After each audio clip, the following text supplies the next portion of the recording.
BTS মেম্বাররা সাহায্য করলো একজন অসহায় বৃদ্ধাকে। হ্যালো আর্মিস, আমরা সকলেই জানি আমাদের বিটিএস মেম্বাররা কতটা হাম্বল, কতটা কাইন্ড হার্টেড।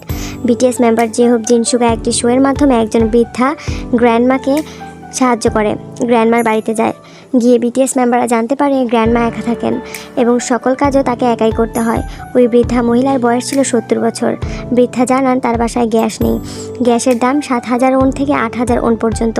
তার বাড়িটাও ছিল অনেক ভাঙাচোরা। শীতের সময় তার অনেক কষ্ট হতো, সে কিনতে পারেনি।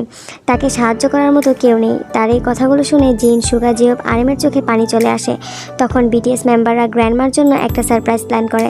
বিটিএস মেম্বাররা নিজেরা তার বাড়ি পরিষ্কার করে এবং ভাঙাচোরা বাড়িটাকে নতুনের মতো করে সাজিয়ে দেয়, তার সকল প্রয়োজনীয় জিনিস এনে দেয়। তখন গ্র্যান্ডমা এগুলো দেখে অনেক খুশি হন। সত্যি আমাদের বিটিএস মেম্বারদের কোনো তুলনা হয় না। তাদের মতো এত বড় আর্টিস্ট হয়েও তাদের মনে এত মায়া, এত দয়া মানুষের জন্য, মানুষকে সাহায্য করার জন্য তাদের